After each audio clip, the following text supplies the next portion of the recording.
Welcome to Rewatch and Rank. On this channel, we rewatch older TV shows, provide a summary and opinion on the episode before ranking each episode against each other. Today's episode is Grey's Anatomy, Season 1, Episode 5, Shake Your Groove Thing. The episode in a nutshell is just a brief summary of exactly what's going to be happening within this episode. Meredith's glove breaks, which impacts a patient during surgery. Burke left a towel inside of a patient after surgery 5 years previously. Alex deals with a patient that's looking for drugs, and Izzy throws a party while Meredith has Ellis sign over her estate. We'll now go into a more detailed summary, piece by piece, and give our opinion on each piece as we go. So we open this episode on Meredith falling asleep while she's in the shower, before being able to finish her shower and walking to the care home where her mother currently resides.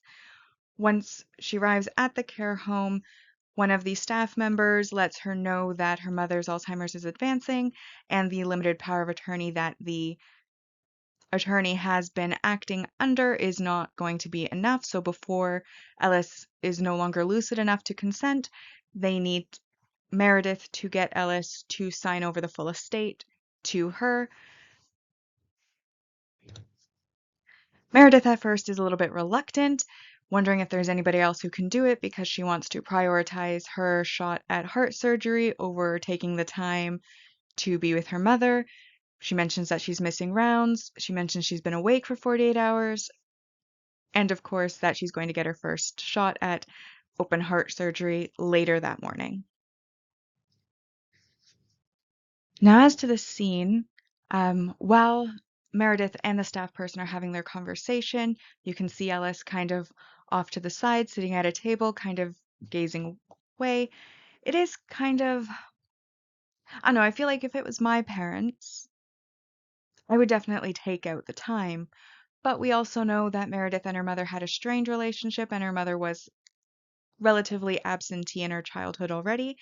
And so the fact that she's now in the same position her mother was and now wanting to prioritize surgery, it's not unreasonable. However, it is something that, I don't know, rubs me a little bit the wrong way because they're your parent. They provided for you your entire life. Even if she wasn't necessarily there emotionally, she was there financially to support her. And of course, I feel like it can only make things better once the disease runs its course to have all of your ducks in a row and everything signed already to make it easier at that time. And she's maybe not thinking ahead as well as she could. And even if once she gets the estate signed to her, she can then pass it over to the lawyer. It just has to go to her first, which again would be better in the long run. So I'm kind of on the staff member side here.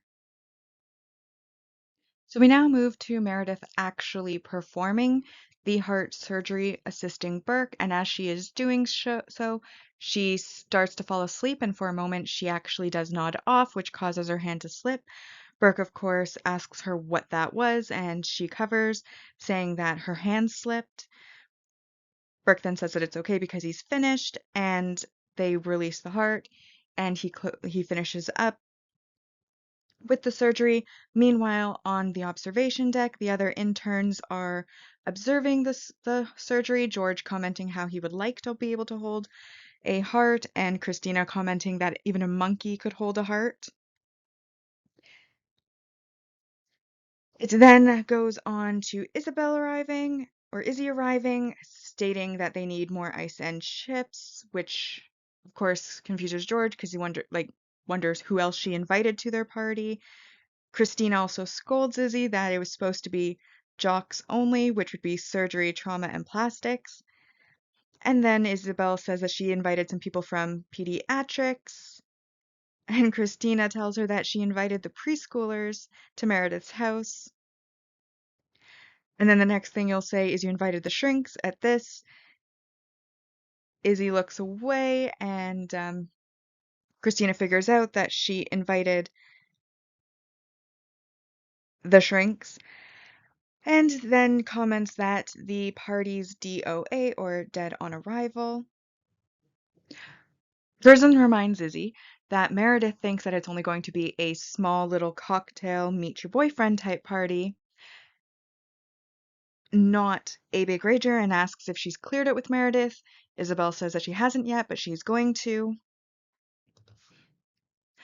Christina then wants to know why Izzy is wasting her boyfriend's one visit to town on a party and asks whether or not he is bad in bed. Izzy just says that she wants her friends to meet him.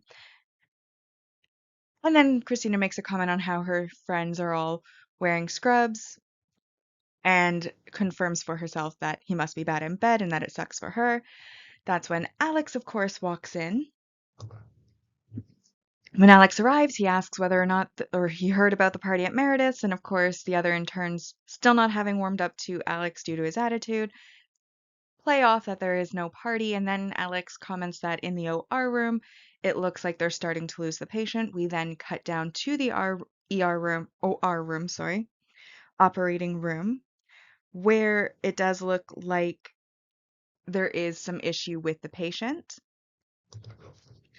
Burke ends up having to shock the heart in order to get it going, calls it a reluctant heart, but it does eventually start beating again. And when it does so, they finish up, say they're going to close the wound, monitor the patient, Mrs. Patterson, and then we see Meredith kind of turning away from everybody else.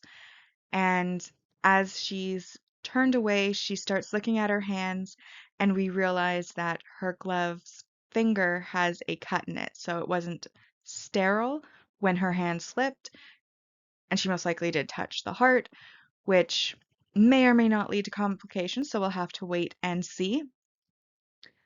Obviously, I talk a lot in the comments on these videos, particularly from the patient perspective, because that's the closest I'm ever personally going to get to the medical field is as a patient to a doctor. And on the one hand, it could be nothing. We'll have to wait and see in the episode. It could be nothing.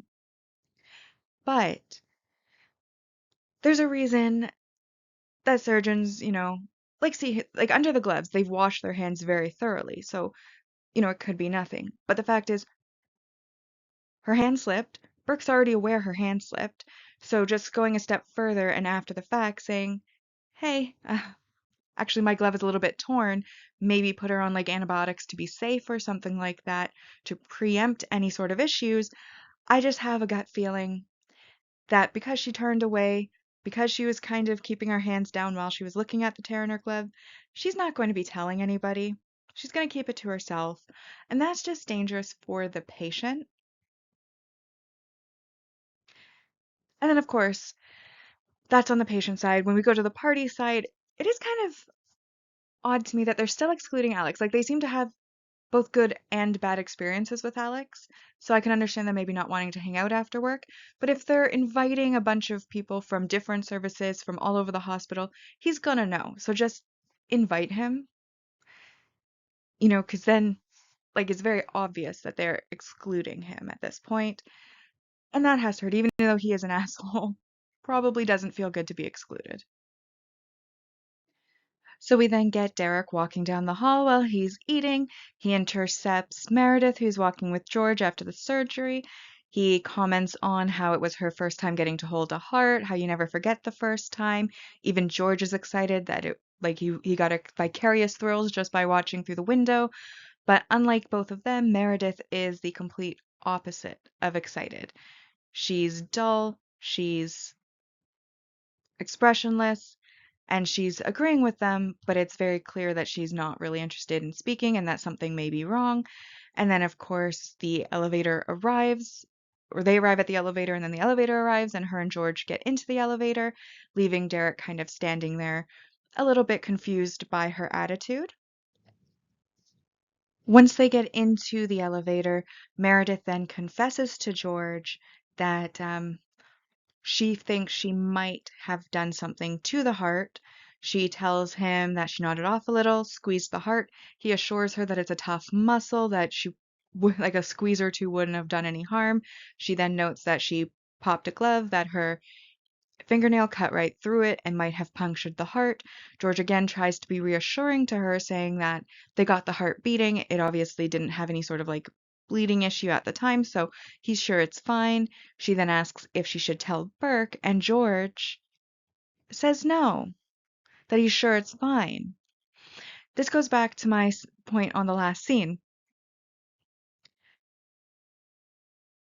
about, patient safety. I think even if you may have done absolutely nothing, it is better to be safe than to be sorry. So she should definitely have confessed to Burke. Would he maybe be angry? Maybe. Would she maybe not get surgeries as, like, her next surgery might be delayed a bit because they want to give her more training time or something like that? Maybe. But I don't think she would be fired for it. I don't think because it didn't have any harm that it would harm anything. And I think it would be something that would gain respect that she came forward and confessed to her mistake. And the fact that she's confessing instead to an intern rather than to the attending whose patient it is and whose surgery she assisted on, again, like from the patient perspective, rubs me a little bit the wrong way. I'm also a little bit disappointed that in the end of the last episode, we finally had Meredith going on a breakfast date with Derek, and that felt like finally there's some relationship progression there.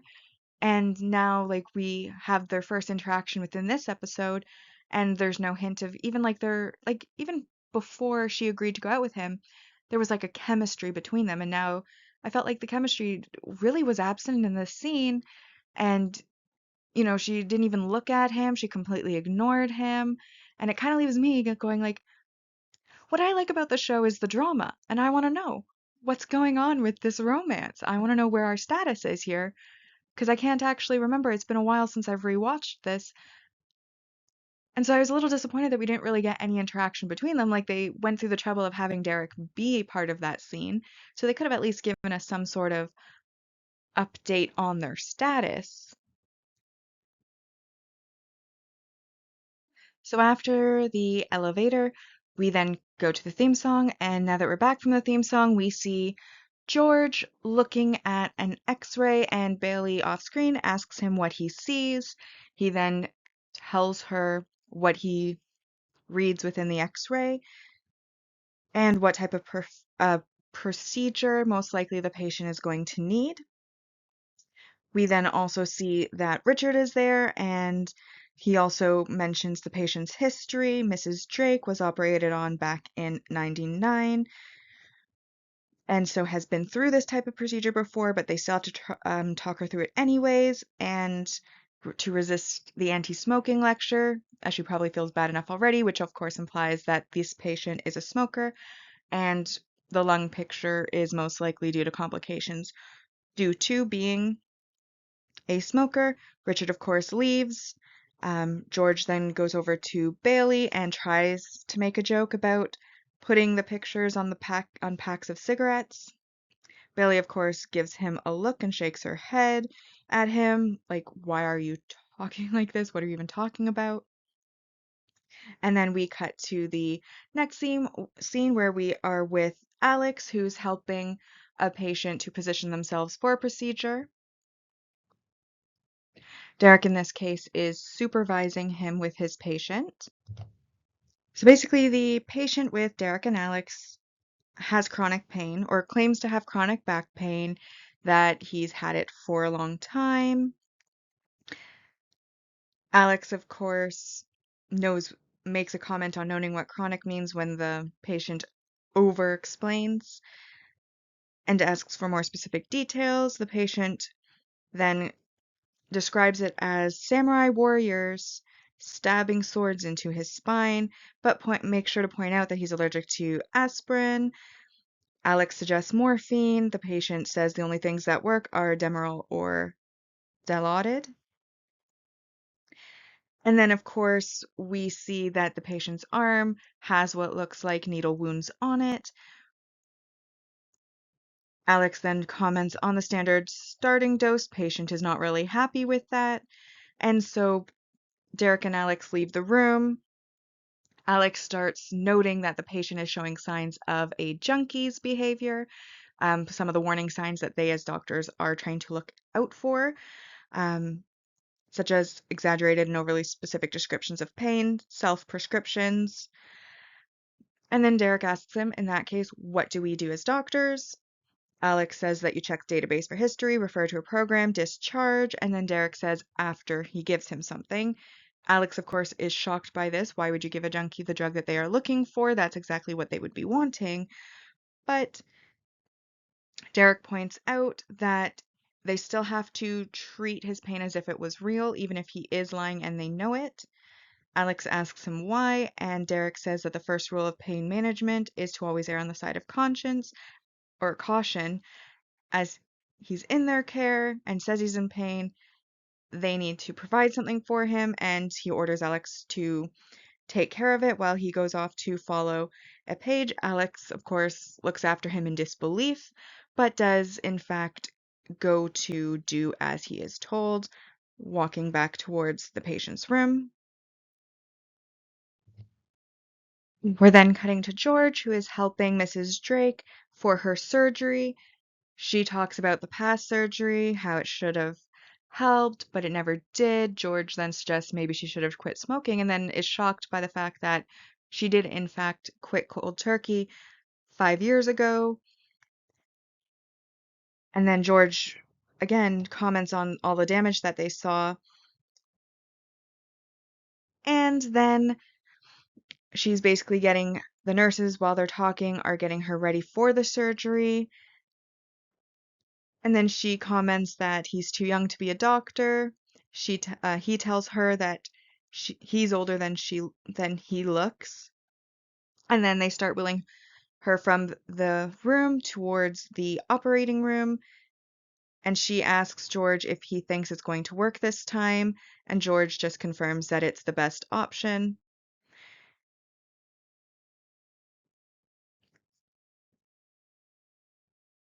Obviously, with these snippets, most of the episodes, especially those early episodes, they kind of follow a theme.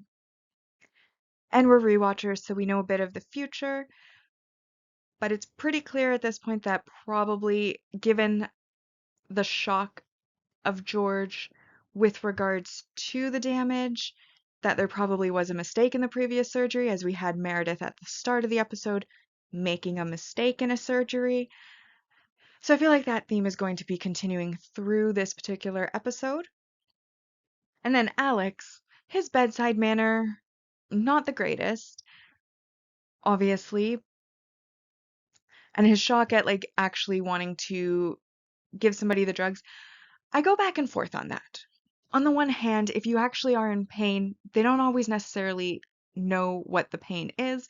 I used to watch a show, Mystery Diagnosis, where patients could go years and years and years with an unknown diagnosis. And so to then be told that you can't be treated within that time frame because they suspect or they don't believe your pain, that would be a horrible and terrible experience. As somebody with zero pain tolerance, that would be a very, very, very bad thing. But on the other hand, at the same time, you don't necessarily want to be enabling a bad habit if somebody happens to have one. So I feel like it's tricky because if you're going to deny the medication, I feel like you'd have to be 1001% sure that it is an addiction and not potentially just an unknown diagnosis, and that the pain is not going to be completely real. So I'm on Derek's side in that they should err on the side of caution, but also I do think that they should be doing more investigation and tests, not just looking at the history, but maybe doing some tests to see if they can ascertain the cause of the pain, because it could be real pain and they should be looking to treat that, not just with pain meds, but also with other tests and procedures. And like I said, it's been a while since I've rewatched this, so I'm not 100% sure if that is what they end up doing, but we'll see as we continue. Meredith hovers uncertainly to the side before approaching Mrs. Patterson's bed. She greets Mr. Patterson before asking Tyler, the nurse who's been monitoring the patient, whether or not, like, what her statistics are. Mr. Patterson listens to them and asks if that's good, and she tells him that they're fine. He then comments that fine isn't good, looking unsure, and she lets him know that heart surgery can take a lot out of the patient, but that they are monitoring his wife very carefully and that she should be fine. While she's speaking, she's writing updates onto the chart, not really looking at him. And then when we see his face after, we can see that he's not really showing any signs of being overly comforted by her words. We then catch up with Izzy, who is looking into one of her post-op patients, a Mr. Sternman, who had a bowel obstruction, asking him standard questions, whether he's had a bowel movement, whether he's passed gas or anything like that. He then comments that, well, he tries to lie to her. She calls him out on lying, and then he notes that he knows he shouldn't lie. He used to go to medical school, but he dropped out because he prioritized his family, and he does research now instead. She, of course, says that she believes that doctors can have both the family and that, but he says you would think that, but that her first priority will always be the patient. And so they kind of have a little bit of a disagreement there, but ultimately, like, it's a friendly disagreement, obviously. There's not any sort of bad blood there. And then Izzy leaves the room, passing Burke on her way. So obviously, Meredith is still feeling guilty. She still hasn't confessed about her potential mistake. She is monitoring the patient, and she is the one in charge of the patient, so should something go wrong, she should be the first to know. However, you can kind of see it the way like she's interacting with the husband. Like her guilt is there. She's not able to comfort him or to really assure him. She can't even say that it's good or that or guarantee like or encourage that there could be a good outcome. She's using fine, which obviously isn't encouraging because she's not sure because she knows something that nobody else knows, and that is that her fingernail popped a glove and there could be complications, and she's feeling guilty about not telling people, and that would be resolved very quickly if she just told Burke, which she should be doing. We then go on to Isabel, or Izzy, and we know from the earlier scene that they're throwing a party because her boyfriend is going to be in town, so they're obviously on a long distance thing, and now we have a patient who was about to get a divorce because of the time he had to spend in medical school, and that's why he chose the other. And then she's trying to basically assure herself that no, she can have both, obviously, because her boyfriend is visiting. That's her theme for this episode. And he's kind of discouraging that, saying, you'll always prioritize the patient. Don't really think that's going to work out for you. And we, of course, as the audience, most likely by the end of the episode, will know whether or not it's going to work out for her. Given the future that we know happens, unlikely. So after passing Izzy, Burke then makes his way to the counter where Christina is filling out some paperwork, and he quietly places a coffee that he's carrying next to her, and then goes to stand on her other side. She, of course, turns to look at him and keeps looking at him, and he tells her that it's just coffee. Christina then continues to look at him before saying good. He says okay, she says okay, and then he walks away. She then kind of hesitates, closing her paperwork, but she does end up grabbing the coffee before she walks away and taking a sip. And then, of course, Bert kind of backtracks a little bit so that he can see her from around the corner, sees that she did take the coffee and she drank it, and has a small little smile. Very short scene, but this is why I like this show. It's the drama, it's the relationships. I mean, the medical stuff, like I said, I don't have much to do with medical knowledge outside of being a patient, and even then, rarely. I don't have much to do with that side of things. So while I find it interesting and dramatic, for me, like what I watch this show for is the drama, is the relationships, the interpersonal relationships between everybody, whether it's romantic or platonic or rivalry, friendship, enemies, you name it. That's the part I look for. So I found this scene so cute because we already know they're kind of like in the last episode, they had that moment in the stairwell. And now we're seeing that that's growing and he's bringing her coffee. And of course, they're both more on the serious side. So there's that silent stare down and then the accepting of the coffee like a quiet courtship. And it's an adorable scene. I really enjoyed this scene.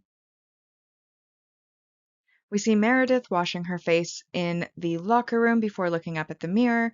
Again, looking very neutral, unemotional, and if anything, a little bit guilty.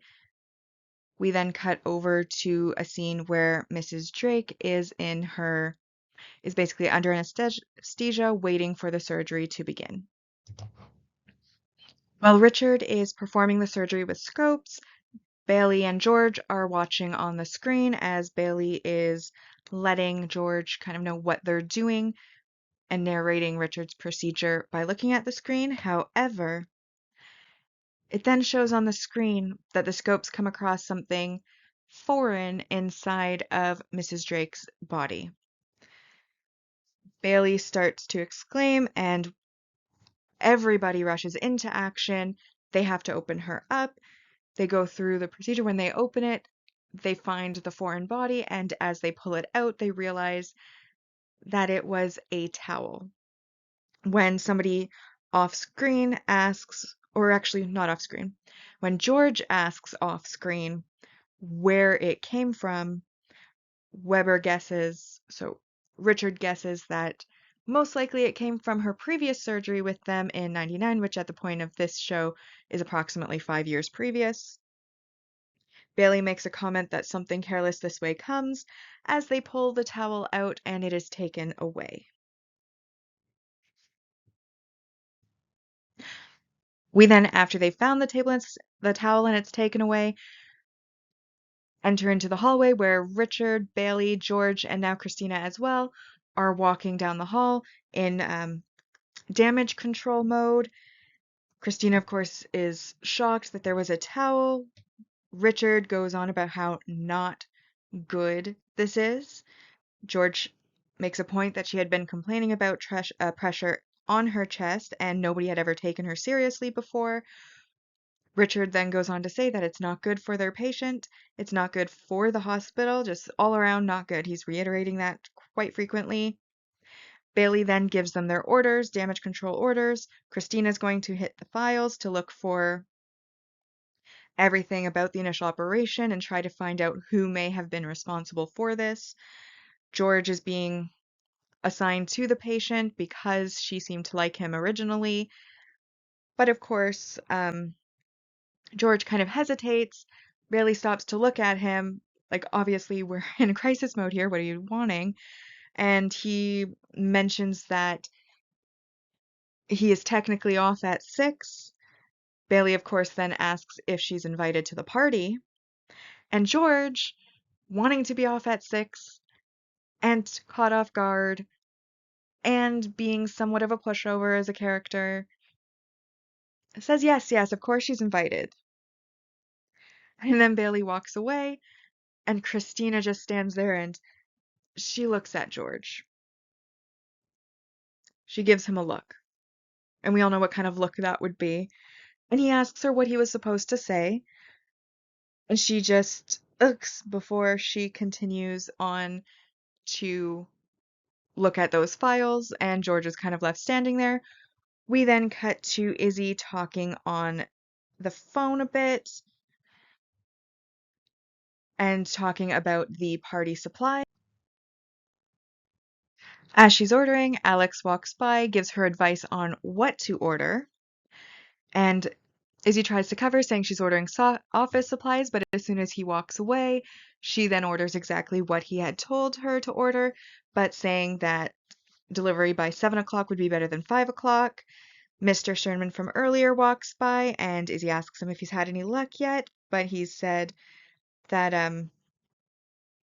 if he hasn't had any luck, but if he does have any luck, if she'll invite him to the party. She, of course, laughs at his joke and then hangs up the phone. We then see Derek walking through the hallway and then hearing patients screaming, and we go into Mr. Frost, who is the pain patient's room, and he's squirming in pain. Derek basically comes in, sees that he's writhing around in pain, and says that they're going to take care of him, asking him just to hang on, and he, of course, is yelling at them, asking where he's been, as he's obviously in pain. Derek then immediately leaves Mr. Frost's room and goes and finds Alex, who's currently in what looks like a research room. And he walks in upset, tells him that when he tells him to start a central line, that's what he has to do. No judgment, no questions. Alex then comments on the fact that he's been in 7 hospitals in the last 4 months and is obviously a major addict. Derek then says that the patient's condition will cause him pain. I think he called it a 3 lumbar fusion. Alex just reiterates that he is a junkie and that they shouldn't be giving him anything. But Derek then comes back, still yelling, still upset, that yeah, he may be an addict, but that doesn't mean his pain isn't real, and tells Alex to lose the attitude and do what he had told him originally. So Alex gets up and leaves, and then we see Derek kind of through one of the hospital office windows, kind of looking around a little bit lost or upset, kind of in disbelief of having been rebelled against, shall we say, and not having had his original orders followed by the intern. So obviously these were a few scenes in a row that were very short scenes, so I kept them all kind of in the same spot, but essentially we have our ongoing theme sort of snaking through this episode being the mistakes that doctors can sometimes make. So we of course have now them finding a towel inside a patient that they had treated 5 years ago, so not any of their mistakes, but a previous mistake that has obviously caused discomfort to the patient. Definitely based on Richard's not good, not good, not goodness that he's been repeating. Obviously, could be a lawsuit, could be difficult for the hospital because this was obviously their mistake. They were the ones who treated before. That's why they're trying to find who is responsible, I guess, so that they can bring about any sort of disciplinary action that may need to be done for this type of mistake. We then also have our secondary through line for this episode, which is, of course, Izzy's party because her boyfriend's coming, and we, of course, see that interaction as well. And Bailey getting invited to the party, which Christina's already not happy that they've invited the shrinks and peds, and now their supervisor, the resident, is going to be there. Clearly, she's done with the party. And George, again, has that little bit of a pushover attitude. And then, of course, he's sent because he got along with Mrs. Drake. But I have to wonder if we're going to see him being the one to give the news, because I feel like it should be the main surgeon, like Richard, who is chief of surgery, who gives Mrs. Drake the news that they found a towel in her body. I'm hoping by the time George gets there that that has been told to her by the actual surgeon, as even though George is technically a doctor, this is a big deal. So you definitely want somebody who is of authority, who is, and in this case, the highest authority, chief of surgery, to be the one to tell the patient, even if she likes George, it should not be coming from him. So I hope we haven't gotten to that scene yet, but I really hope that it's not George delivering that news. And then, of course, we have Derek scolding Alex, Alex still being excluded from the party, and that he knows is happening. And then, of course, Derek told him care first, err on the side of caution, gave him explanations why he isn't attending, technically his boss, and he didn't do what he was told. Now we have a patient writhing in pain, screaming, causing a ruckus in the hospital because he didn't do as he was told. And honestly, I'm not sure how Alex keeps getting away with his attitude. Like, we do see that he has minor issues, like the one time he had the patient taken away, he was then switched to a different team under Bailey. We then saw that he had an attitude, and then he didn't get to perform the surgery because he was looking for only the hot cases in the race episode, like where they had the baby back. What was it? Dead baby bar race? Oh, anyways, that bar race where all the bikers were trying to win free shots. And so he didn't get to be part of the surgery, so that was a consequence. But now again, he has that attitude of he's better, he has the better choice. This person's an addict of painkillers, therefore, even if the pain is real, I'm not going to give them anything or doesn't think that they should have anything, even though his boss has ordered him to do so. So, once again, I'm hoping that there's some consequences. Unlike with George, Alex, I feel I have more grace for because as a rewatcher in the future, I know that he gets better as a character, whereas I feel like George never really does. So I have more grace for him, but in this episode, I understand where he's coming from about the addiction side of things, not wanting to be complicit with that. But at the same time, he has a boss. His boss gave him orders. He went against those orders, so there should be some disciplinary action because, one, obviously, this patient's pain is real and should have been treated.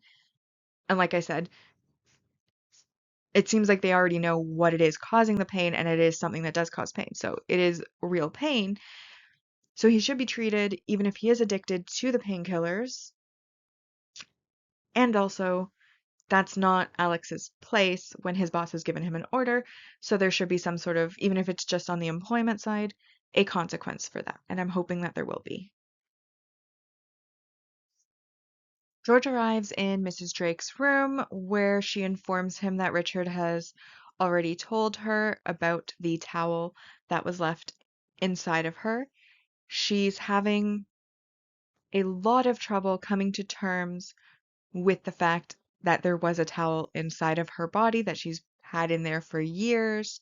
She's very clearly upset, and George, being more empathetic, is of course comforting her, telling her, of course, it wasn't right, and is looking at her with a lot of sympathy as she tries to come to terms. We then see Christina doing her assigned task, and she enters a room that's filled with a lot of filing cabinets and starts looking through the files, finding the one from the original surgery 5 years previous, where it shows that the surgical fellow um, at that time was Burke. And she, of course, pauses on this, but she does bring the file to Bailey. Bailey then also reads the file. Bailey, after reading the file, then tells Christina to keep it to herself while they work it out before leaving. So, again, a couple of short scenes.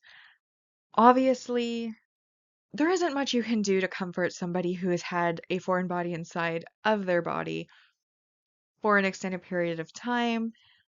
Obviously, I can't even imagine how I would feel in that sort of scenario. So I do think the fact that George was mostly silent and just mostly agreeing and looking with sympathy is exactly what I would think you would do because, like, what else could you say to that sort of scenario? And of course, what Mrs. Drake is feeling, again, I wouldn't even want to imagine what that would feel like. So I don't blame her at all for basically saying the same thing in 20 different ways to try to come to terms with the fact that there was a towel inside of her body for the last 5 years left after surgery. And then, of course, here again is where I kind of have some qualms. We have Christina. She goes, she finds the file. She brings the file to Bailey. They see that the person most likely responsible for closing the fellow in this case was Burke. So most likely it was Burke that left the towel, potentially. Obviously, it's not certain, but from what the file's stating, that's what it seems. And rather than immediately bring that to Richard, instead of immediately like bringing that to Burke's attention, taking where it should, Bailey tells Christina to keep it to herself for now, and then she's going to look into it. They're going to sort it out. Obviously, if you've made a mistake, except like everybody makes mistakes, and obviously, if the towel's in front, like if it's left in me, I'd want some sort of disciplinary action. I'd want to sue the hospital most likely, or that surgeon specifically. But at the same time, I don't think years later that it would be necessarily that he would be fired. Like maybe a black mark on his record, obviously a monetary settlement of some sort. But I don't feel like it would, whatever harm it causes Burke, the harm that Mrs. Drake's probably feeling is a lot worse. And I don't think that they should be trying to protect Burke just because he now, at the point of this series, isn't attending potential future chief of surgery and has a good reputation. Obviously, this was before he reached that point when he was still a fellow, which I'm not sure where that falls on their hierarchy because so far we have intern, resident, attending, so I'm not sure where fellow falls in there. They haven't really let us in on that, or maybe I just haven't been paying attention to the technical terms, but I don't know at what point in his career he was at this point, but they shouldn't be trying to protect him. He should take the consequences if he did make a mistake of that mistake, is my personal opinion. So we then see Meredith standing at a counter filling out some paperwork when Derek comes over. He asks if she's okay. She says that she's good. He doesn't believe her, and she just makes the excuse that her operation was long. Derek then asks her out to dinner and lets her know that she can tell him all about it. Meredith says that she can't, and he then mentions the party, and she, of course, is shocked because how does he know about the party? It was just supposed to be a small gathering, as last she had heard about anything.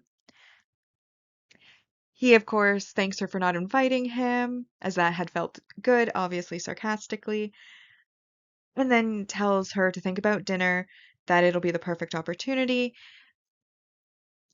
to kind of get away, relax, etc., and basically wants her to ditch the party at her own house and come spend some time with him.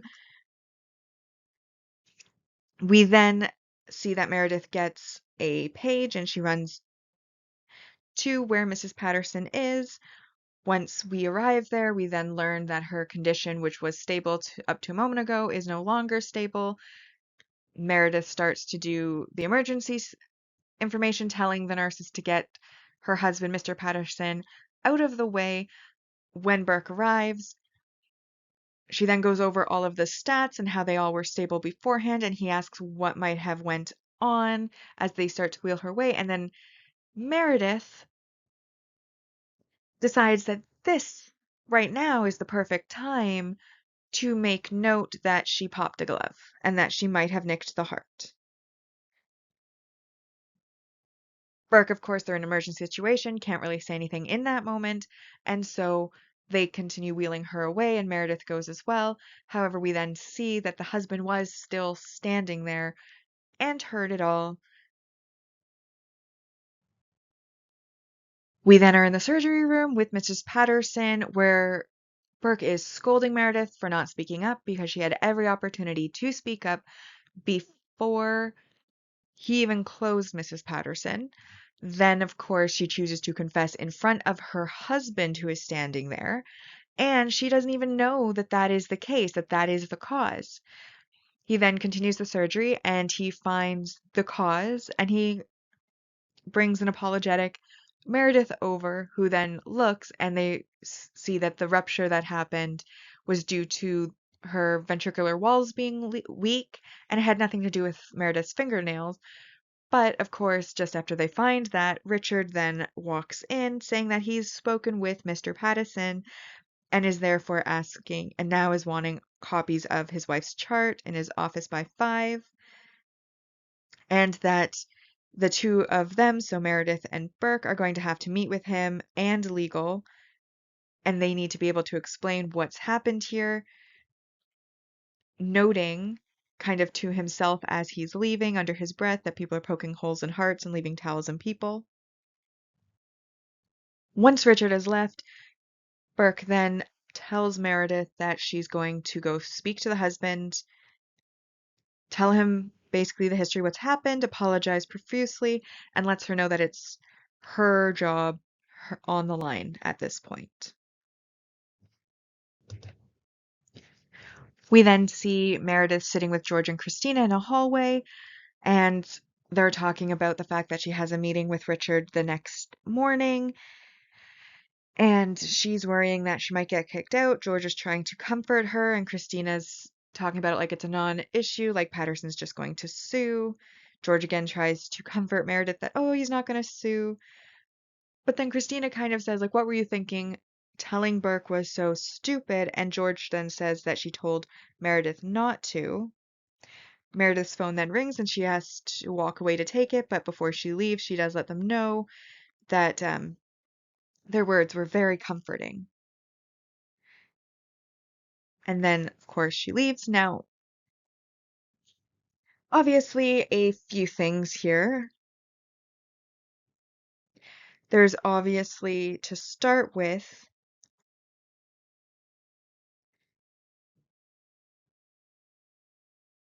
we get a little moment between Derek and Meredith, which we've been waiting for. He's asking her to dinner. Obviously, their breakfast went well. It's not official that they're dating. They haven't told us that, but at least they're on good enough terms that he's going to invite her to dinner with an expectation that she might actually say yes to go to dinner. So at least that's confirming that we're at least stable to where we ended off on the last episode with that relationship. Obviously, we have the Mrs. Patterson situation, and I said from the first moment that as soon as she realized her glove was popped, she should have told Burke so that they could monitor the patient with that in mind and treat the patient with that in mind. So I feel vindicated here. Obviously, I called it then as well that there was going to be some sort of complication. However, in this case, it wasn't actually related to her mistake, which I feel like is letting the character off easy, to be honest, because ultimately it wasn't her fault, but it just as easily could have been.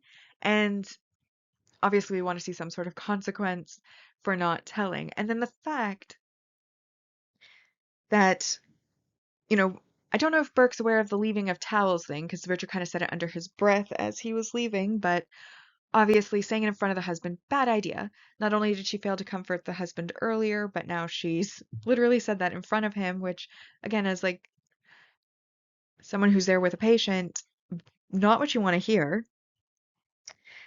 Of course, Mr. Patterson immediately went to the highest authority he could, chief of surgery. Richard now has to get involved, legal has to get involved, even though it turned out that it was not actually due to Meredith's fingernail. She's now on the line because she made this mistake, didn't tell anybody, and even if that wasn't the cause, that's an issue. And like on the one hand, had she kept it to herself, they would have found out it was a different cause. She probably would have got off scot-free. But that being said, it's very disappointing to me that both Christina and George are like, you should have just not told anybody. I'm like, no, you should have told people immediately. Immediately. Not kept it to yourself. They are not encouraging their friend to do good behavior here. Like, this is not how you should, like, it's not how you should behave. So, bit disappointed with their reactions, to be honest. Izzy brings snacks and talks about her arrangements that she made for the alcohol delivery for the party. She also mentions that the nurses are bringing wine, and Christina picks up on the fact that the party has now expanded to also include nurses. George once again asks if she has cleared this with Meredith, and Izzy says that a few more people aren't going to make a difference because a party's a party. And Christina notes that the bigger the party, the less time for bad sex with her partner. Izzy then tries to defend her relationship, saying that Hank, which is the name of her boyfriend at this point apparently, and her have great sex. All the time, apparently. Obviously, George is still stuck on the have you cleared it with Meredith, and she obviously hasn't. And Izzy talks about how she wants her boyfriend, Hank, to realize that doctors can have fun, that they're not all, in her words, workaholics with God complexes. Christina, of course, points out that they actually are all workaholics with God complexes. Izzy, of course, then gives her a look, and George has made off to the side a glove that he's blown up and drawn a face on.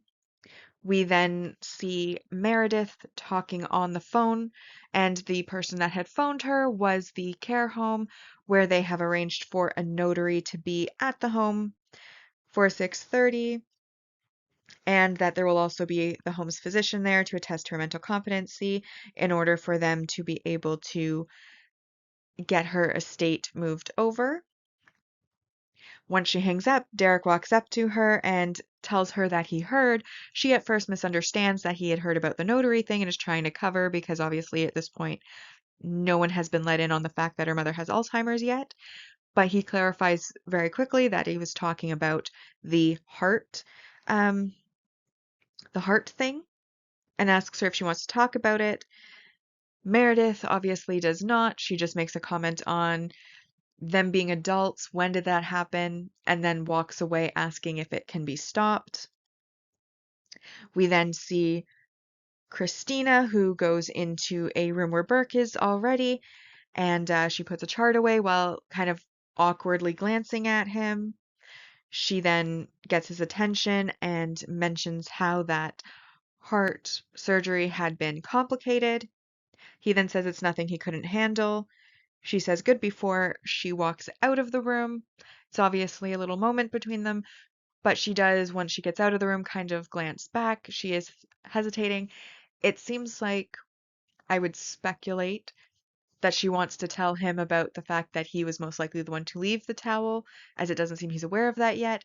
But as Bailey had ordered, she's keeping it to herself, and she ultimately does choose to do so.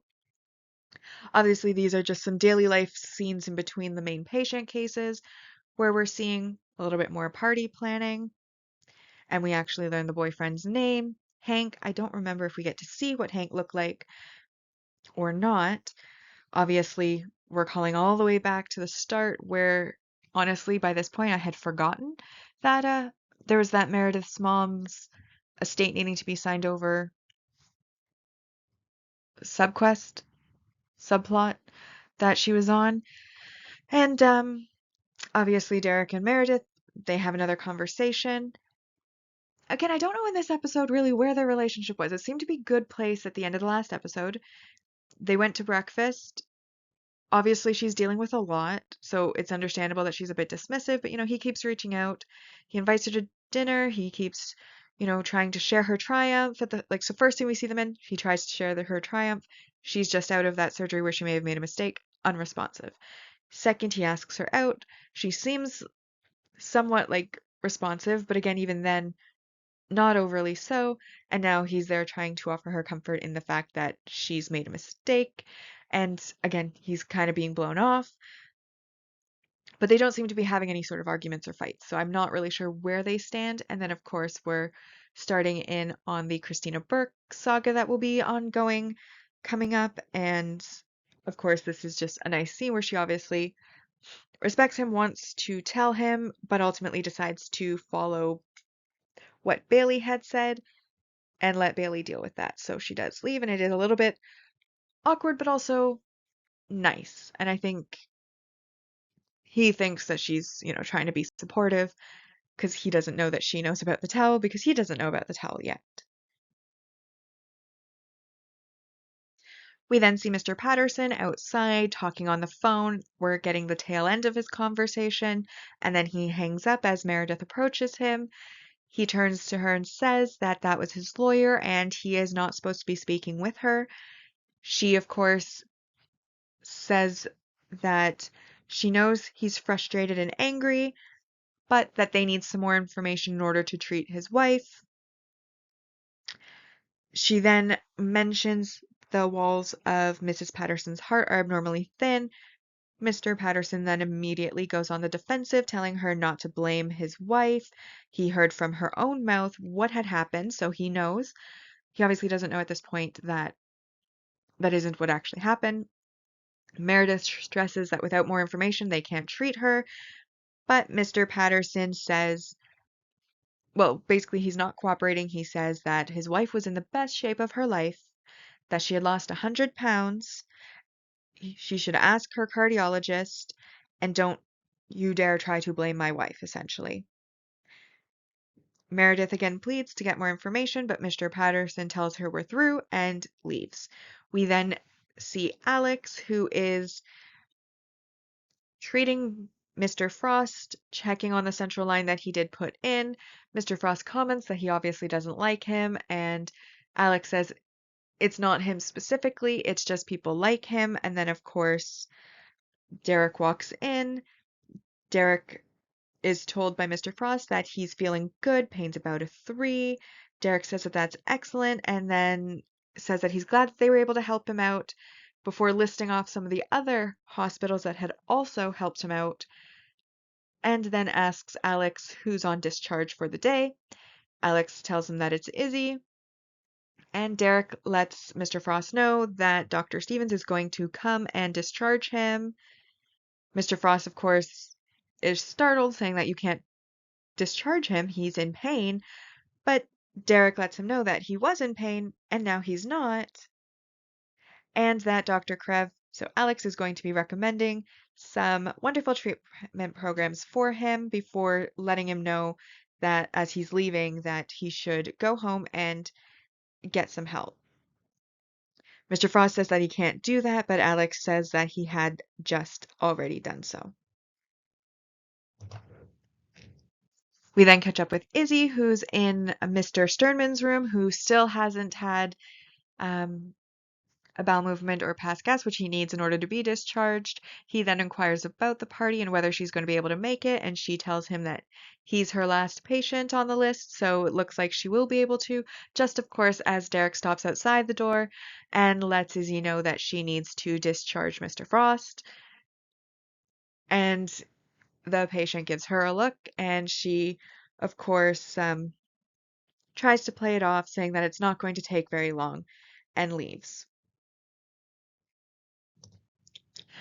We then see that Isabel is looking through some charts and that George arrives, saying that she's paged him, and she asks him, because she's going to be a little later than expected, if he's able to get home to sign for the drinks that she had ordered earlier. And he again asks whether or not Meredith is the only one in the hospital who doesn't know how big the party is going to be.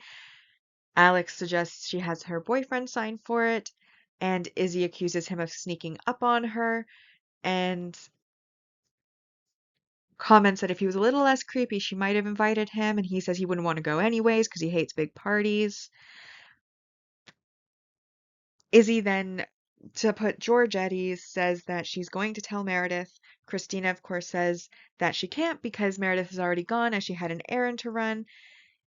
And George, when Izzy asks whether he actually thinks Meredith's going to mind, basically turns to her and, in no uncertain terms, very strongly for him, says that he wants her to make it very clear to Meredith that he had absolutely nothing at all to do with the party before he walks off.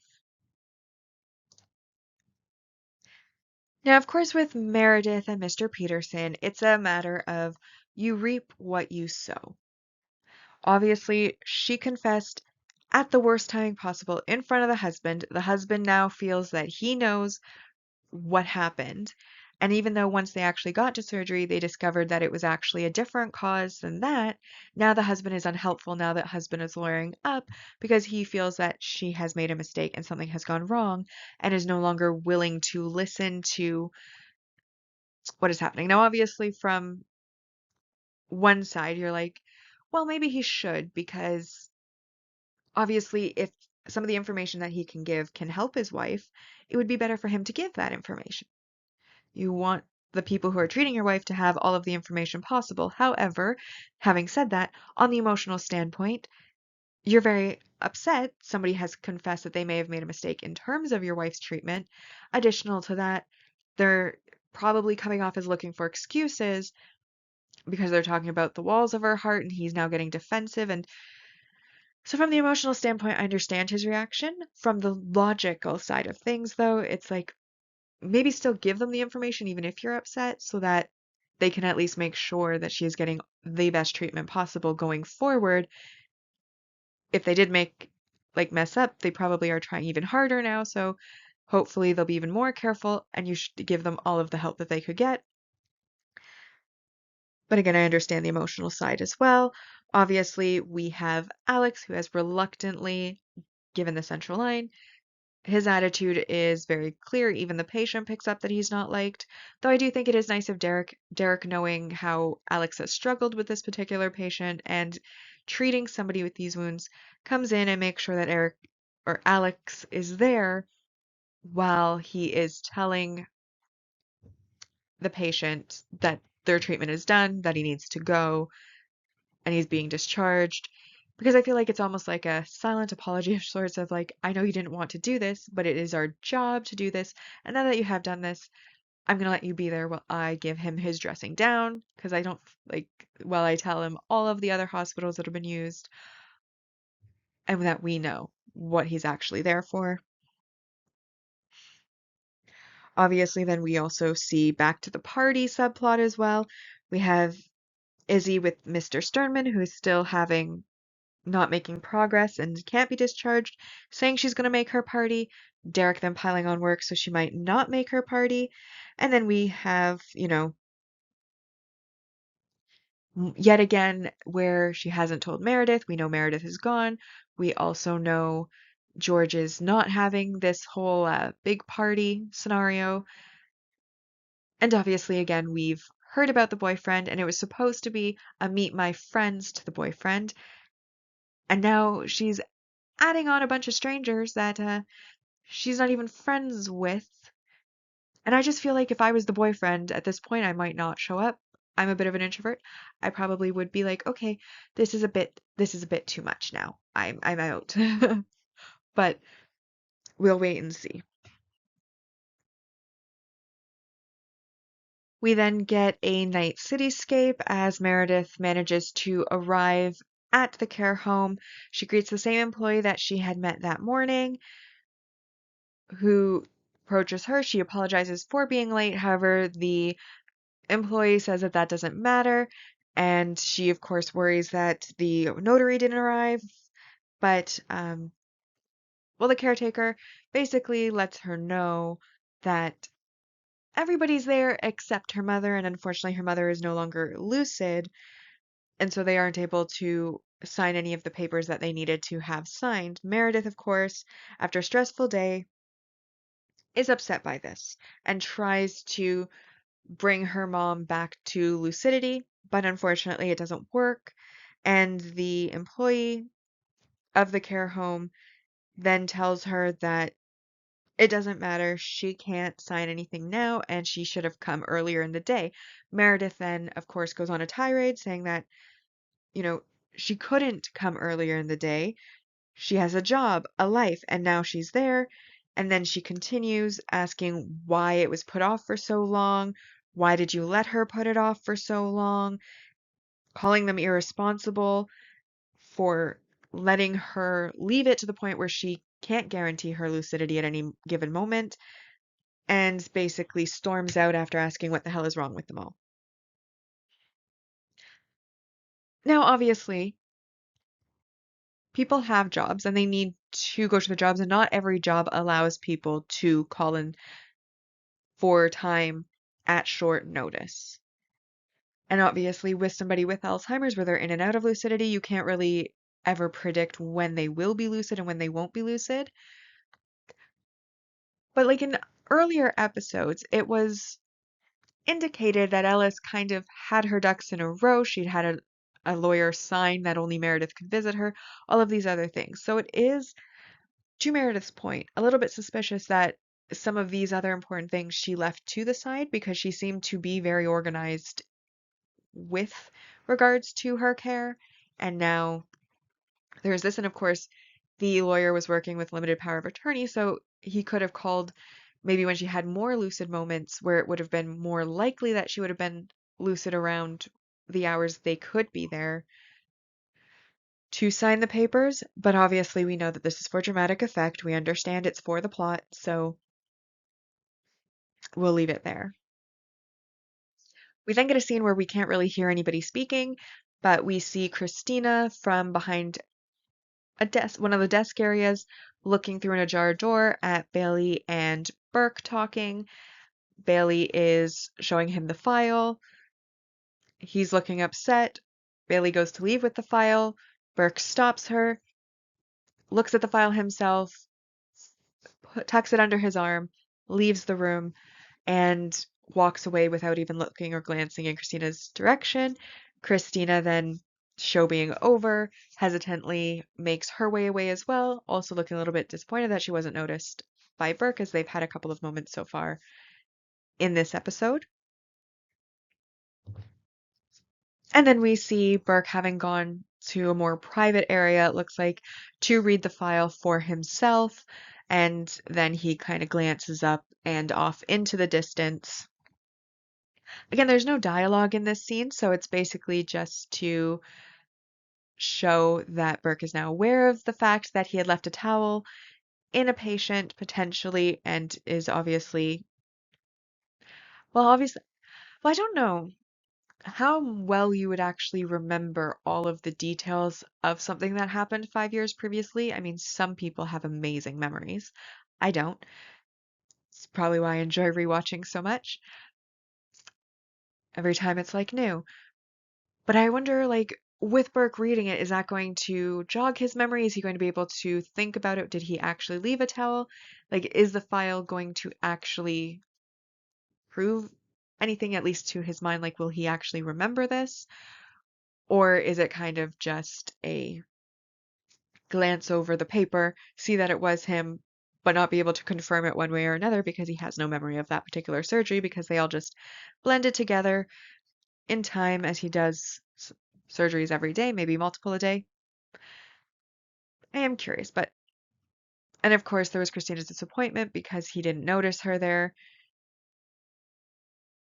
But I don't like I think Christina's role in this scene though was more to just be a watcher so that we're like looking through her point of view at them having their conversation, but I also feel like they could have just as easily just shown it through the door, shown it through the window. You didn't necessarily have to show somebody watching it. So we then see Meredith driving up in her car to the party where everybody's kind of loitering outside, loud music playing. She, of course, comments that she's going to kill Izzy. And then we move kind of inside the party where Christina is at the buffet table and we see Bailey walking up and also coming to get some food. Christina, of course, takes the opportunity to ask about the situation with Burke, and Bailey basically lets her know that it's taken care of. Christina pushes for more detail. Bailey lets her know that it's not her business, but also that she's a bit too drunk to understand anything that she was to tell her. And then Christina, of course, acquiesces, says, okay, they're very clear. And then Bailey asks about bourbon at the drinks table while Christina walks away.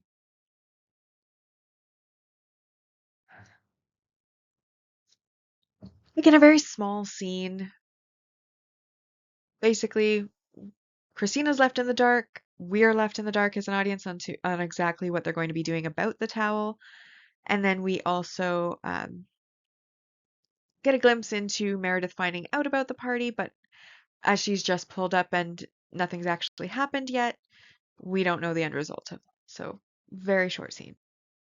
We then arrive back at the hospital where Izzy is in fact missing her own party as they are trying to discharge Mr. Frost, who is putting up a fight, wanting to stay, saying that they can't discharge a man in pain.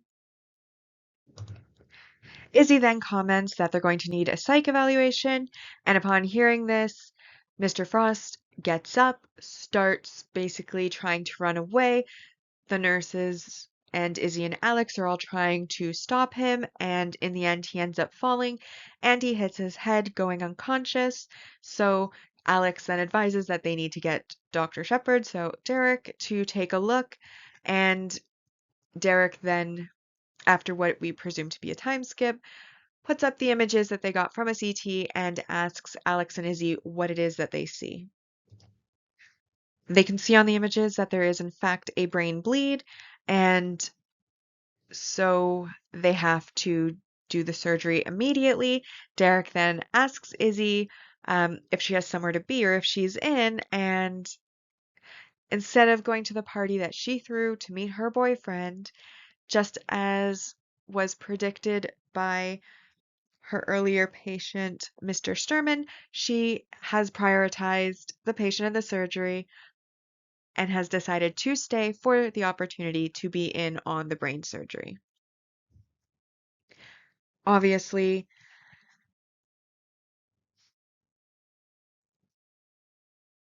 we never really get to know Hank. We know he doesn't, we're rewatchers. We know the future. We know he's not really much of an entity in the story. So, I mean, it's not, obviously, she wasn't prioritizing their relationship. That's why she was overcompensating, trying to throw this party to prove that she wasn't all about her career. Obviously, that's now failed, gone out the window because she's going to do the brain surgery instead. And we also have the situation where our patient with the habit, Mr. Frost, is essentially getting what he wants. He's not going to be discharged now. And I feel like that's kind of like karma. You know, he's freaking out, he's struggling. He put him, like, he fell because he didn't want to leave, and now he has an injury. I wouldn't blame that on the hospital staff as he was the one acting out, but of course now his brain is bleeding and he'll need surgery, which means he's going to get what he wants to stay in the hospital longer, stay on those medications longer. And I feel like I almost would have rather the show not basically rewarded his bad behavior by allowing his bad behavior to basically give him exactly what he wanted. But I understand for Izzy's storyline why that would be the case.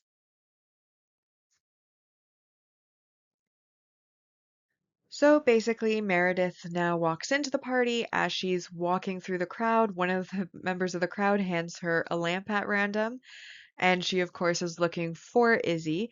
She finds George first, asks him where Izzy is. He, of course, she's not there, and realizes that Izzy never cleared the party with Meredith. Meredith, of course, is upset because it was supposed to be a very small gathering, meet the boyfriend little cocktail thing. And George, of course, tries to cover for Izzy, saying, oh, well, these are her friends. And Meredith basically calls him out. Izzy doesn't even know that many people, let alone have that many friends. And George, and says again that she can't handle it because she's obviously stressed. George offers to kick everyone out, but then Christina kind of hollers from the side where she's dancing and drinking. And Meredith decides that screw it, she's just going to go ahead and join Christina. She gives George the lamp, takes the bottle of alcohol that that he had before, and goes over to join Christina. And then after they've danced for a little bit, they then invite George to join them, and they all dance to the side. We then cut into where Izzy is, whose party we've just encountered, and she is joining Derek and Alex in surgery to fix the bleed in Mr. Frost's head. Alex makes a comment that this may be the thing that helps Mr. Frost get out of what he calls the hole, and Derek calls that an interesting expression as he watches their conversation. Alex then confesses that his father was an addict, and as he was a musician, it was tolerated in his industry. However, that doesn't mean it was good for the family at home, which of course has some implications. There's obviously, at that point, they're silent, they're exchanging looks, and Izzy is looking at Alex and seemingly in a new light. We then go back to the party. Izzy, Christina, and George are sitting around now on cushions on the floor while they're drinking. Obviously, they're playing some sort of penalty game as George then has to take his shirt off. And then we see that Hank arrives and he comes in asking for Izzy. Izzy, of course, isn't there, which they let him know. Christina then walks off, going to some other part of the house. Meredith then tells Hank that they're interns, the hospital owns them, and that Izzy, who knows when she'll be there. Hank seems like a really nice guy. He's very good looking. He's obviously very kind to these drunk people. He came over, he knew that he was going to her house. He didn't realize that there was going to be a party. And obviously, Izzy has kind of stood him up.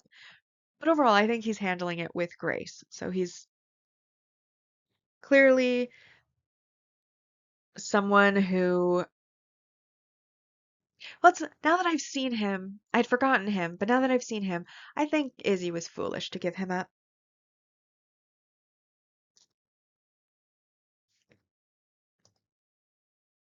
And then, kind of in juxtaposition again to the party, to the hospital, we then are in the scrub room, surgery done. Derek asks them to see Mr. Frost through recovery. Alex volunteers, letting Izzy go to her hockey player, and she thanks him before he leaves, and she kind of watches him leave and again gives the impression that she's starting to see him maybe in a new light as opposed to how she had seen him before. And then we see that, like, the outside of the hospital, and we see Izzy leaving. As Izzy's leaving, she is surprised to see that Hank has come to the hospital. She greets him, but soon realizes that something is wrong.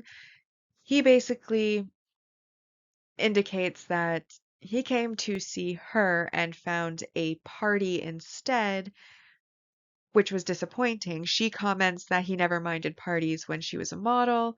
He points out that when she was a model, she actually attended her own parties, and they have a bit of a fight, coming to realize that they're just in completely different places now and completely different lifestyles, and that maybe the long distance thing had kind of cooled the passion. And now that they're talking here, he basically decides that he flew across the country to see her after being disappointed by the party, her not being there, her now trying to defend that with their non-complimentary lifestyles, that he's just going to leave, essentially breaking up with her. And then we see her, instead of continuing to leave and go back to the party for the first time, she instead turns around and starts walking back into the hospital.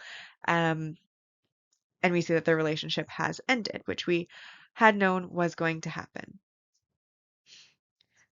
So obviously we get, with these like set of scenes, we basically get at the party where Z is not and where she was supposed to be, to in the surgery where she wanted to be and where she really decided to be instead.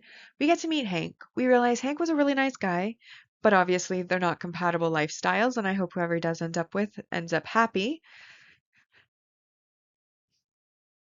But ultimately, now she's broken up with him, and I really wish it hadn't been so long since I had rewatched these early seasons, because I cannot remember if Alex and Izzy had a thing, but I'm getting vibes that she's starting to see him differently, and maybe in a not so we're going to be besties way, but in more of a maybe she'll like him way. But I know that she ends up with somebody else before she leaves the show. So if they do, I don't think it lasts. But I am getting a little bit of those vibes from these scenes as well, where she's starting to see Alex maybe a little bit differently, whether that's as a friend or somewhat as more, I do not know yet, and I cannot remember. But overall, a nice set of scenes, short, back and forth. We then see Burke looking kind of contemplative in the scrub room, obviously thinking about what he's seen in the file. We then cut to the party again, where Meredith is dancing alone outside of her house while drinking booze. And then we see that Derek has arrived and is leaning against his car. He watches her for a little bit before he comments that in some states she could be arrested for that. And she, of course, comes over to him. They greet each other. They flirt back and forth. She then He then makes a comment on how she could have gone to dinner with him, but instead blew him off for this party.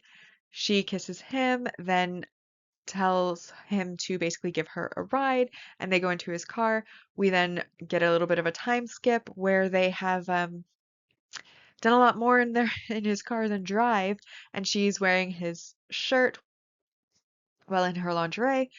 and he's obviously underneath her. And then we see Bailey knock on the window, telling them to move the car as they're blocking her in. So now Bailey knows. Now, obviously, this is kind of what we were waiting for, the relationship drama. We finally get like they're in a good place, obviously, in their relationship. She's not really denying being in a relationship anymore. They're obviously in a good place. They're still flirtatious. They are not taking it slow at all.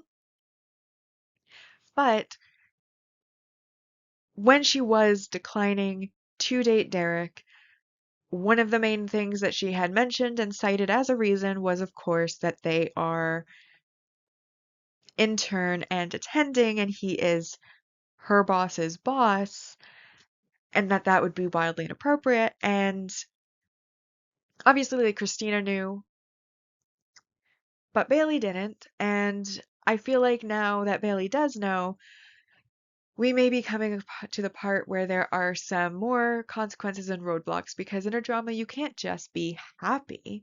You can't just get together and have everything be smooth sailing. That would be too boring. So now that they have finally gotten some progress and we've moved out of that will they, won't they, and they are in that will they stage, we now are throwing another little wrench into it with Bailey now discovering that they are in a relationship. And of course, we're excited to see where that goes. We then get that it's the next morning and there is some aftermath to the party that has occurred the night before.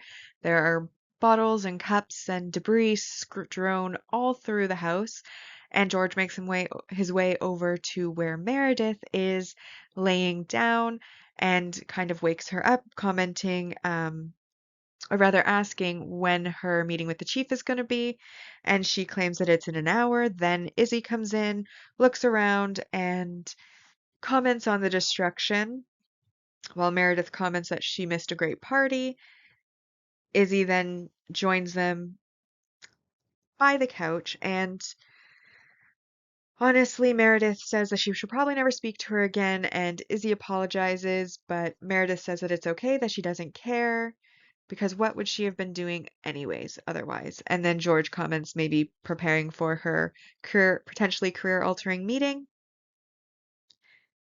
Meredith then comments that like the heart should not have torn, and Izzy decides to be helpful, asking if there was anything in the history, and Meredith makes the comment on 100 pounds in 1 year, which of course Izzy thinks is a little bit odd and asks about the muscle mass. While Izzy drinks from a bottle that she has no idea who it belonged to. And then we cut to presumably where the interns are loitering outside of Meredith's meeting. We then get to see Meredith within the meeting that she's having with Richard, where she is taking responsibility.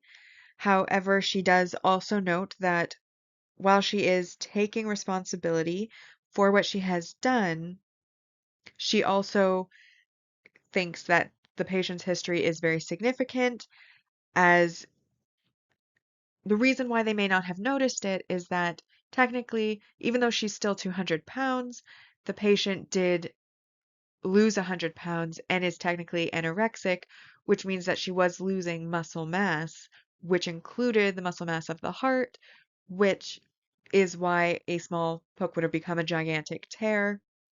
Of course, the lawyers um, are not having it. Both Burke and Richard are clearly more, well, Burke is on Meredith's side, Richard is staying neutral. The lawyer, however, she's going off very much pushing for the hospital's liability to be reduced as much as possible, clearly gunning for Meredith's job.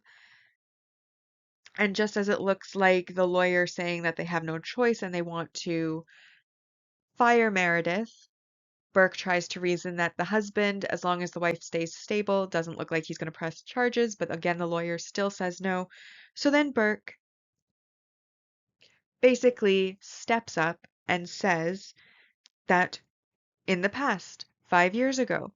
He had a nagging feeling that he hadn't checked the body cavity closely enough, but he didn't report it because he was scared for his career. And then, just the other day, Richard and Bailey pulled out a towel from that same patient and basically goes on to a pedestal and lets us all know that the reason he didn't speak up was fear of repercussions and that they need to make sure that all doctors, including great ones who make mistakes, have a safe space where they can speak up without fear of retribution. Because if they do fear retribution, they won't speak, and then the patients suffer and the doctors suffer, so on and so forth. And so he does basically state that, if Meredith is going to be getting fired for this, then he should be too, as he's also made mistakes, and name a doctor really who hasn't when they were learning.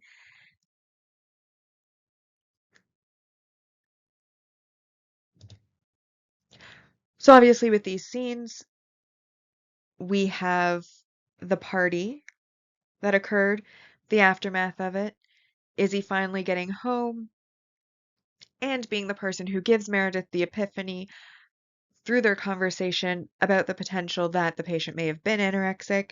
Then we, of course, have the interns kind of sitting outside the meeting waiting to see what will happen. And Christina even comments that, yeah, I don't think I said this in my summary, but I believe Christina comments even that Burke will get off clean while Meredith loses her job. And of course, the others want her to be more positive. And then the actual meeting where the lawyer is very much against Meredith. But I like the way that Burke could have gotten away clean.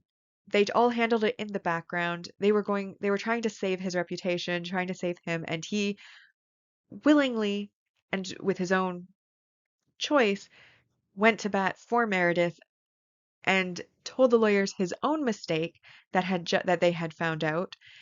Basically, in a if you fire her, you should fire me too because I've also made a mistake, which arguably could even be worse because there was no other factors. It was purely his mistake. There wasn't anorexia or any other stressors or health conditions that the patient may have had that would have caused the issue. And I think this is where we're starting to like Burke more as a character. Like when we first met him, he was very arrogant. He was kind of rude. We didn't hate him, but we also weren't overly fond of him. But I feel like as he makes moves like this with helping her with the baby scene, with the moments he's had with Christina since, and now with this, we're really starting to see his character a lot more and what type of person he is. And it's a very likable person. And I really think that it's great that he did this in this meeting, especially since the lawyer was being a bit of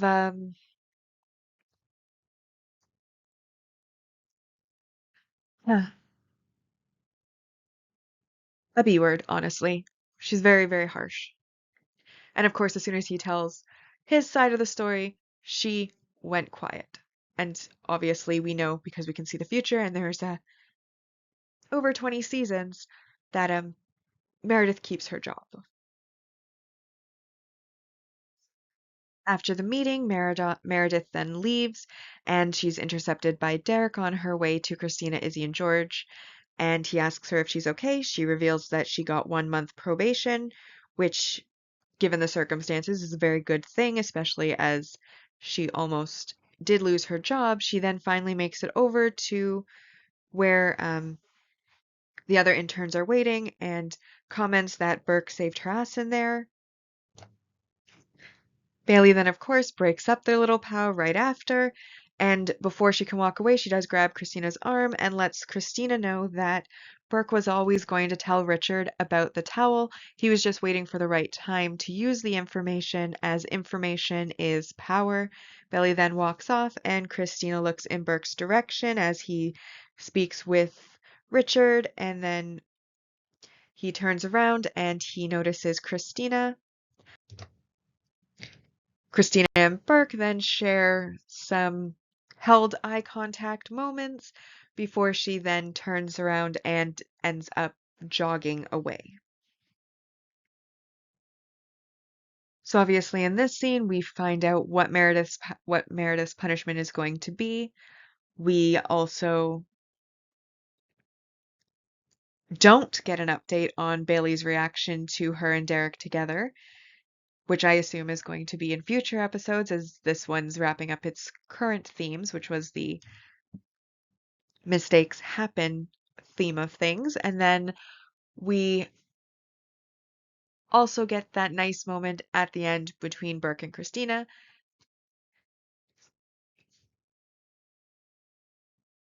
And I did think that, I'll be honest, I completely missed Christina's, like, I thought Christina was uncomfortable with them, with Burke being the one who made the mistake and with it being covered up and such. But I didn't realize, like, I thought she was worried more on Burke's behalf, not that Burke was getting away with it, if that makes sense. So I was a little bit surprised that that actually was her motivation all along, was that she had thought Burke was getting away with something that he shouldn't be getting away with, and that's what was bothering her about it. Because of the moments they'd shared to date in this episode and the last one, I had thought she was more worried about him and his career future, not about the cover up. So that surprised me. But I like that that was the case, and I like now that they have that moment of shared eye contact, which again is building up to them eventually becoming similar to Meredith and Derek as a couple, though a different type of couple, obviously. And then to wrap up this episode, we have our little snippets that basically like to tie everything up in their nice, neat little bow to finish off everything. So we start with Meredith at the care home where her mother is now lucid enough to sign over her estate, and we see that she does so.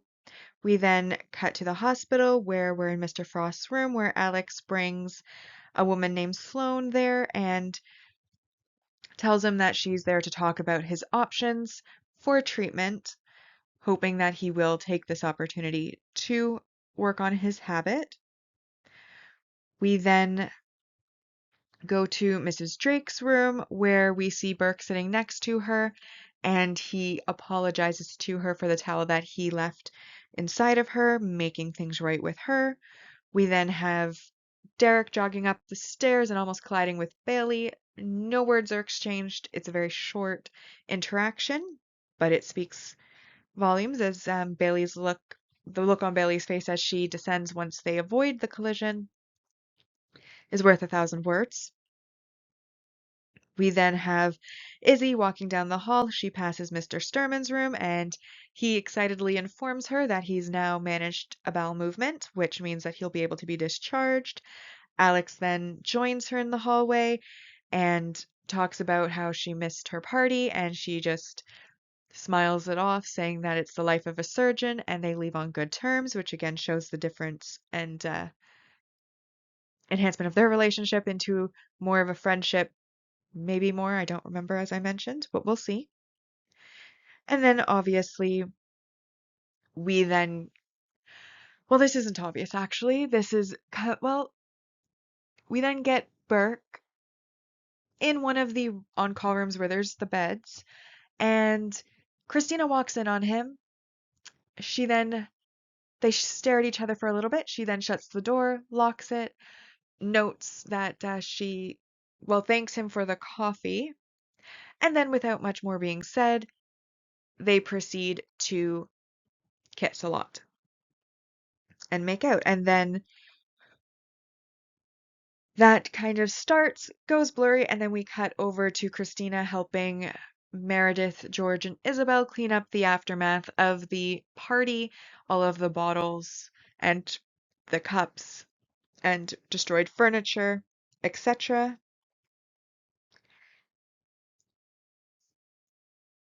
And that is where we end this episode.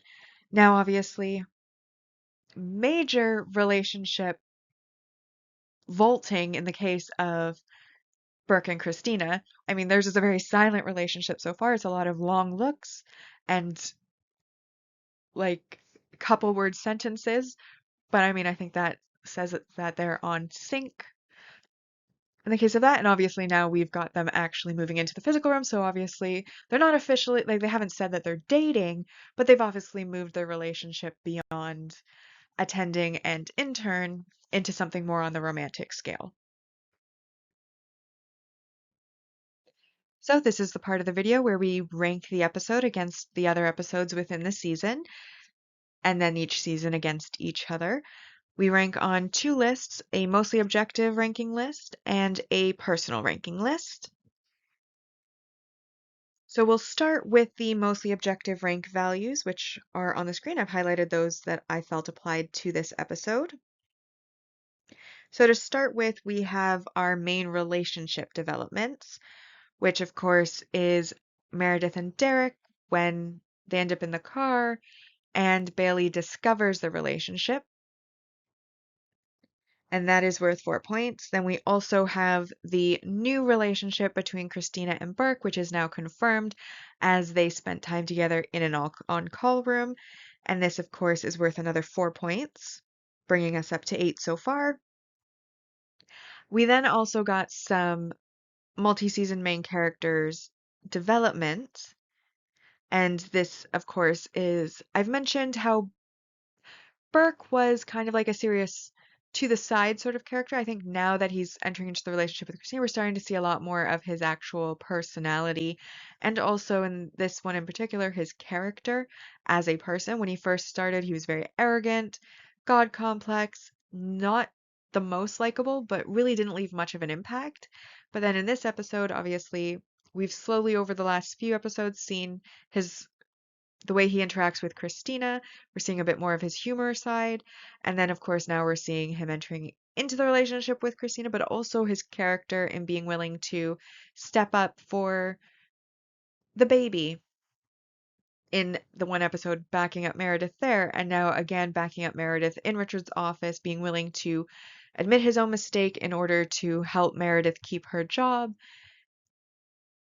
And so I feel like, especially in this episode, we've gotten enough development for it to count there. So that's 4 points. And then also Alex was developed. We learned more about his background. We learned through him and his attitude towards this patient dealing with addiction, we learned that his father also had an addiction as a musician. And though his industry had tolerated it, it's implied that obviously the home life wasn't that great.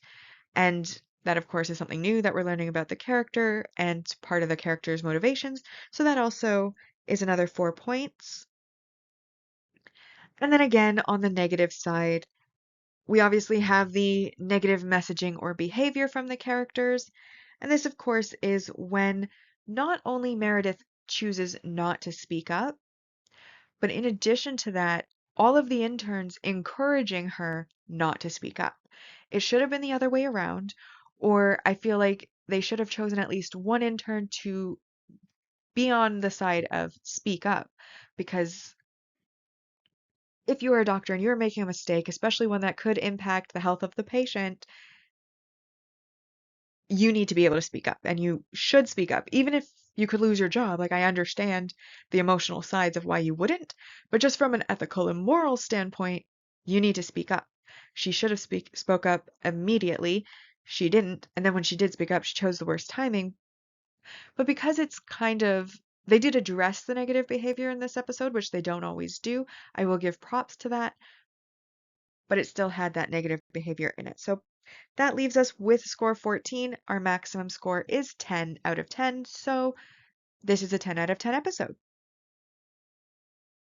All right, so with the 10 out of 10 ranking, that brings our mostly objective ranking list to in first place, A Hard Day's Night, second, No Man's Land, third, Shake Your Groove Thing, fourth, First Cut is the Deepest, and in fifth, Winning a Battle, Losing the War. And now for our personal ranking. So I decided to rank it an 8 out of 10. Obviously, there were a lot of positives in this episode. We got a lot of character development. We learned more about Alex's background. We learned a bit more about Izzy. We learned like that she had a boyfriend named Hank, which we'd never heard of before, and obviously is no longer relevant because they broke up. We obviously have Meredith and Derek confirming that their relationship has gone into a better place than it was. She and him have now decided to start seeing each other. But of course, now they've been caught by Bailey, though we didn't really get a consequence to that yet. And then, of course, Christina and Burke are just starting up. We obviously learn more about Burke's personality. We also have them actually addressing the poor behaviors that these doctors are engaging in, and there's actually a consequence this time, which is Meredith going on a month probation. These are all very positive things. However, some negative sides is the whole party plot line with Hank and stuff honestly was a bit forgettable. Like I literally just rewatched this episode, and as I was like going over the rankings and like what should I apply to this, I honestly forgot about it for a moment. And then I was like, oh yeah, that happened. There was a party.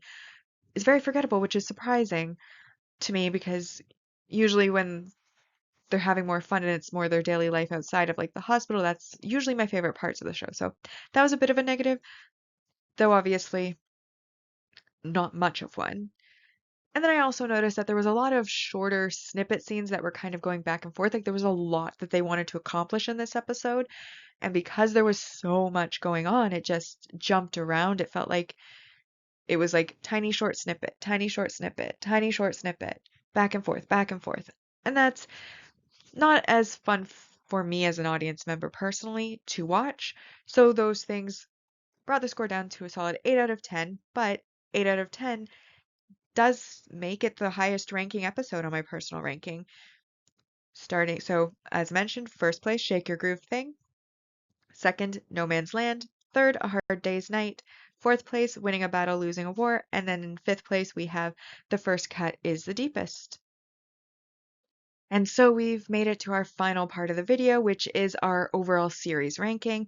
This is where we're ranking each of the seasons against each other. We determine which seasons are better by using our number scores on the episodes to find a percentage for that season.